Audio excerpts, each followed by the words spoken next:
ప్రేక్షకులందరికీ నా నమస్కారం.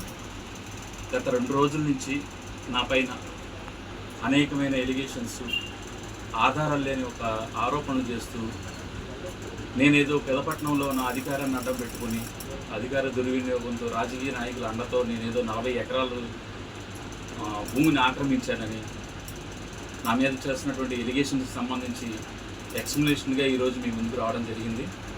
అయితే ఈ పొలం నేను 2015లోనే మా ఫ్రెండ్ రాజేంద్ర ప్రసాద్ నేను కలిపి పొలం కొనుక్కోవడం జరిగింది.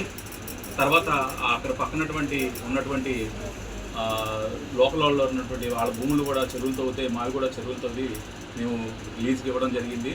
అయితే అతను చేస్తున్నటువంటి ఆరోపణలు పూర్తిగా అవాస్తవం. ఏదో నేను 40 ఎకరాలు ఆక్రమించానని, ప్రభుత్వ భూమిని ఆక్రమించానని, వన్యప్రాణులకి నష్టం కలిగిస్తున్నానని చెప్పి అతను చేస్తున్నటువంటి ఆరోపణలు కూడా పూర్తిగా అవాస్తవం.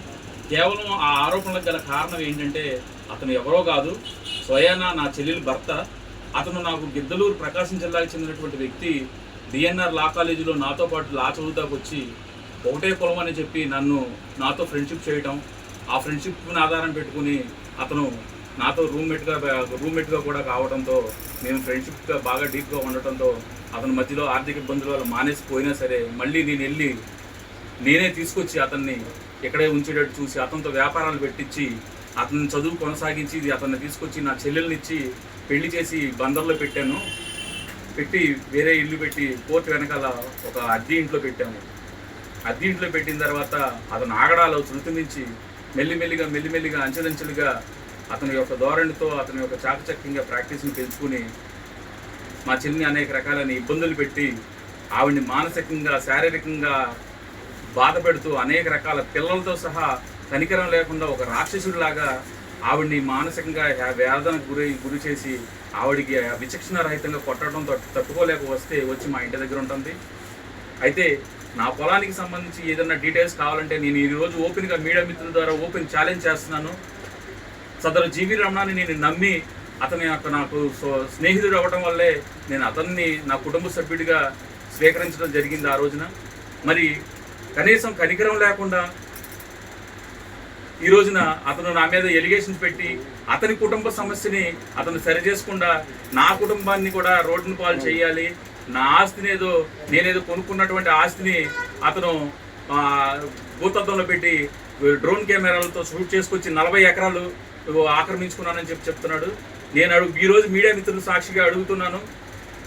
నేను నా సమక్షంలో ప్రభుత్వ అధికారుల సమక్షంలో నా స్వాధీనంలో ఉన్న భూమి ఏదైతే ఉందో దాన్ని సర్వే చేసి మరి నేను 40 ఎకరాల్లో ఉంటే కనుక నేను ప్రభుత్వం వారు ఏ చర్య తీసుకున్నా సరే నేను బాధ్యుని అవుతాను. లేని పక్షంలో అతని మీద సరైన చర్య తీసుకుని నాకు ఉన్నటువంటి రెప్యుటేషన్ని దెబ్బతినడానికి గాను అతను చేస్తున్న ఈ చర్యలకి సరైన చర్య తీసుకుని అతన్ని ప్రాసిక్యూట్ చేసి నేను డిఫమేషన్ సూట్ కూడా వేస్తాను. అలాగే అతని మీద క్రిమినల్ కేసులు కూడా పెడతానని ఈ సందర్భంగా మీకు తెలియపరుస్తున్నాను. అయ్యా జీవీ రమణ, నీ యొక్క చరిత్ర ఏంటో, నువ్వు ఎక్కడి నుంచి వచ్చి ఎక్కడ సెటిల్ అయ్యావో, నీ వే ఆఫ్ ప్రాక్టీస్ ఏంటో కూడా జిల్లా కోర్టులో వెళ్తే జిల్లా కోర్టు గోడలు చెప్తాయి, జిల్లా కోర్టులో ఉన్నట్టు లాయర్లు చెప్తారు. మన ఇద్దరం జిల్లా కోర్టు గేటు ముందు నిలబడతాం. ఎవరైతే మన వెనకాల నిలబడతారో, ఎవరైతే మన వెనకాల సపోర్ట్ చేస్తారో ఈరోజు ఓపెన్ ఛాలెంజ్ చేసి చెప్తున్నాను. జీవీ రమణ, నువ్వు నిజమైనటువంటి ఒక న్యాయవాది అయితే నువ్వు చేసిన అక్రమాలను పక్కన పెట్టి నా మీద ఎలిగేషన్ చేస్తున్నావు. సర్వే నెంబరు నేను చెప్తున్నాను, ఒక నీతివంతమైన ఓ రమణ, నువ్వు ఒక న్యాయవాదివి కదా, ఒక నీతివంతుడివి, హరిశ్చంద్రుడికి అన్నవి నువ్వు, అబద్ధాలకి హరిశ్చంద్రుడిలాగా నువ్వు ఈరోజు నా మీద ఎలిగేషన్ చేస్తున్నావు కదా. సర్వే నెంబరు ఇదే పేదపట్నంలో సర్వే నెంబరు 55 బారు, ఒక్క నిమిషం సార్,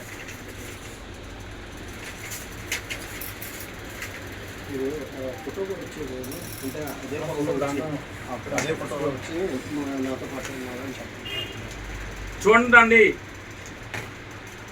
ఒకసారి. మరి ప్రకృతి ప్రేమికుడు జీవీ రమణ నా మీద చేస్తున్నటువంటి ఎలిగేషన్స్ నేనేదో ప్రభుత్వ భూమిని ఆక్రమించేశానని, ఏదో ప్రభుత్వ పరిరక్షణ లాగా ప్రభుత్వ భూమిని పరిరక్షించే ఒక పవిత్ర మూర్తిలాగా నా మీద అనేక ఎలిగేషన్స్ చెప్పి మీడియా మిత్రుల్ని, అధికారుల్ని అందరినీ కూడా భయభ్రాంతులకు గురి చేస్తూ అతను చేస్తున్నాడు. ఈ సర్వే నెంబరు 51/5లో నువ్వు కొన్నటువంటి భూమి ఏదైతే ఉందో ఆ భూమి ఎవరిది? అది అసైన్డ్ ల్యాండ్ అయితే నువ్వు అధికారుల్ని మేనేజ్ చేసి అది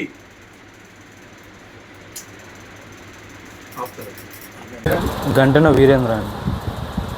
ఏప్రిల్ 20వ తారీఖు నేను మా మమ్మీ మా తమ్ముడు కలిసి మా నివాస స్థలానికి వెళ్ళాం. మచిలీపట్నంలో మా ఇల్లు ఉంది, సొంత ఇల్లు ఉంది. మేము అక్కడికి వెళ్ళగల కారణం ఏంటంటే మాకు చదువులు మా నాన్నగారు మధ్యలో వదిలేశారు. ఆయన వేరే ఇబ్బందుల్లో పడి ఆయనకై అవి తెచ్చుకున్నాడు. అండ్ మా మా మా గురించి పట్టించుకోగా దాని గురించి అడగడానికని వెళ్ళాము. వెళ్ళిన తర్వాత మా నాన్నమ్మ ఉన్నారు ఇంట్లో. మా నాన్నమ్మ ఉంటే ఆవిడ మమ్మల్ని అడిగారు ఏంటి ఇలా వచ్చారని.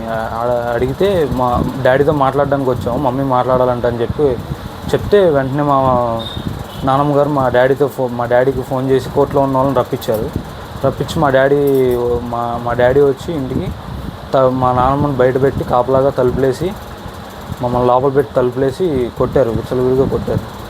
ఎలా పడితే అలా కొట్టి మా బూతులు మాట్లాడతాం, మీరు ఎందుకు వచ్చారు, మీకు చదువుకోవాలి కదా, ఇక్కడికి ఎందుకు వచ్చారు అని చెప్పి తిట్టి బాగా మా దగ్గర ఫోన్లు లాక్కొని గంటన్నర వరకు కొట్టి వేరే వాళ్ళతో వీడియోలు తీపిచ్చారు. డ్రైవర్ సురేష్తో వీడియోలు తీపిచ్చారు. వేరే వాళ్ళని పిలిపించి వీడియోలు తీపిచ్చి మా దగ్గర ఏ ఫోన్లు ఏమి ఉంచకుండా పంపించేశారు. బస్ ఎక్కించి పంపించేశారు. బీచ్ దగ్గర రమణాశ్రమంలో ఎంగేజ్మెంట్ చేసుకున్నట్టుగా ఆవిడ లాస్ట్ అక్టోబర్ 4వ తారీఖు మా ఇంటికి వచ్చేస్తారు. మా ఇంటికి వస్తే ఏంటమ్మా ఎవరు కావాలంటే ఇలా మీరే అది అంటే అన్నారు సార్. మా బ్రదర్ కోసం వచ్చారేమో అని చెప్పి లేదండి బయటకు వెళ్ళాలని చెప్తే లేదమ్మా మీరే కావాలి మాట్లాడాలని చెప్పి అన్నారు సార్. మ్యారేజ్ ఆవిడకి డైవర్స్ అయినాయి, నాకు డైవర్స్ అయినాయి.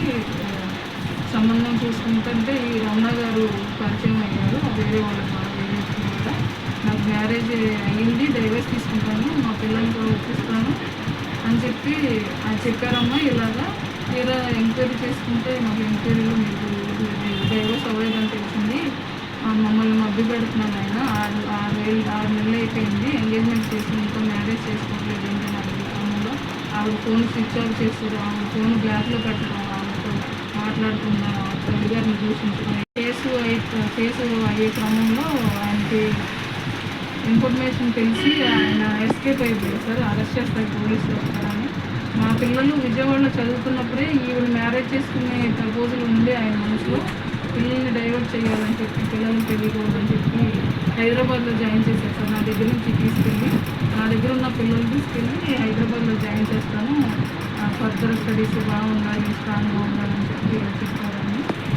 మా బాబు నా దగ్గర ఉండగానే వెళ్ళమని చెప్పి అమ్మ నేను వెళ్ళను డాడీ దగ్గర మా పెళ్లి చేయమంటున్నాడు, మమ్మల్ని ఎంగేజ్మెంట్ చేయమంటున్నాడు, పెళ్లి చూపులు చూడమంటున్నాడు అన్న చాలా ఎలా చేస్తున్నాడు, డాడీ దగ్గర ఉన్న మనశానికి ఉంచట్లేదు మమ్మల్ని, పడమట్లో ఉంటారని తెలిసింది సార్. ఆవిడ పేరు మీనాక్షి అని చెప్పారు సార్ ఫస్ట్. అది కూడా ఈయనే ఎక్కడ గుడికి తీసుకెళ్ళి మార్చారు, పేరు బలాలు కావాలని చెప్పి మీనాక్షి అని పెట్టారని చెప్పి తర్వాత చెప్పారు. ఇలా అసలు పేరు సంయుత దీప్తి అని సార్, ఆ పేరు సంయుత దీప్తి అని చెప్పి కేసు అయినట్టు చూసాను తెలిసింది. అయితే వాళ్ళ అమ్మగారిని తీసుకుని ఆవిడ కేసు ఫైల్ చేయగానే ఎఫ్ఐఆర్ పెట్టగానే వాళ్ళ అమ్మగారిని తీసుకుని ఎస్కేప్ అయిపోయి ఇంకా హాస్టల్లో ఉన్న పిల్లల్ని పట్టించుకోవడం మానేసి పిల్లల ఫోన్లు బ్లాక్లో పెట్టేశారు. బాబు ఇంజనీరింగ్ చదువుతున్నాడు, అనురాగ్ యూనివర్సిటీలో, నేను ఫస్ట్ ఇయర్ చదువుతున్నాడు.